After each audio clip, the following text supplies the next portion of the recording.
നിയമസഭാ തെരഞ്ഞെടുപ്പ് ലക്ഷ്യമിട്ട് പ്രധാനമന്ത്രി കേരളത്തിലെത്തുമ്പോൾ സംസ്ഥാനത്തിന് അവകാശപ്പെട്ട എയിംസ് ഇതുവരെയും അനുവദിക്കപ്പെട്ടിട്ടില്ല.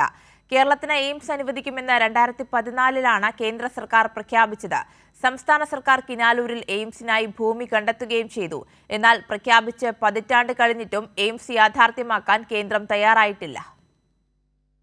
സംസ്ഥാനത്ത് all India institute of medical science സ്ഥാപിക്കുന്നതിനായി കിനാലൂരിൽ ഭൂമി അടക്കമുള്ള അടിസ്ഥാന സൗകര്യങ്ങൾ ഉറപ്പാക്കിയിട്ടും എയിംസ് എന്ന സ്വപ്നത്തിന് കേരളം കാത്തിരിപ്പ് തുടങ്ങിയിട്ട് വർഷം 12 കഴിഞ്ഞു.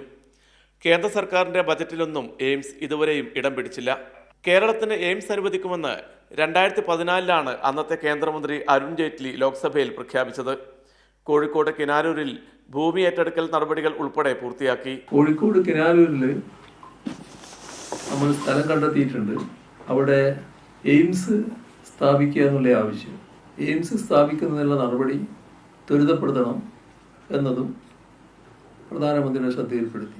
എയിംസിനായി 200 ഏക്കർ ഭൂമിയാണ് സർക്കാർ വാഗ്ദാനം ചെയ്തത്. ഇതിൽ 150 ഏക്കർ ഭൂമി നേരത്തെ ആരോഗ്യ വിദ്യാഭ്യാസ വകുപ്പ് ഡയറക്ടർക്ക് കൈമാറി.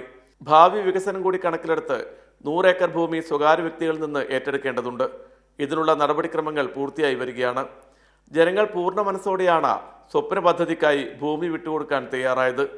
കിനാലൂർ, കാന്തലാട് വില്ലേജുകളിൽപ്പെട്ട ഭൂമിയാണ് ഏറ്റെടുക്കുന്നത്. അടിസ്ഥാന സൗകര്യങ്ങളെല്ലാം ഇവിടെ ലഭ്യമാണ്. മാത്രമല്ല റോഡ് മാർഗവും റെയിൽ മാർഗവും കിനാലൂരിൽ എത്താനും എളുപ്പത്തിൽ കഴിയുമെന്നതും അനുകൂല ഘടകങ്ങളാണ്. ഈ ഭൂമിയുടെ സാമൂഹ്യാഘാത പഠനങ്ങളും പൂർത്തിയായിട്ടുണ്ട്. കാര്യങ്ങൾ ഇത്രയൊക്കെ പുരോഗമിച്ചിട്ടും എയിംസ് അനുവദിക്കാൻ കേന്ദ്രം ഇതുവരെയും തയ്യാറായിട്ടില്ല. രാജ്യത്ത് പുതിയ 22 എയിംസുകൾ പ്രഖ്യാപിച്ചെങ്കിലും കേരളത്തെ പൂർണ്ണമായും അവഗണിച്ചു.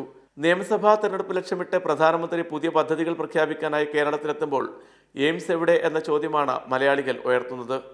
കൈരളി ന്യൂസ്, കോഴിക്കോട്.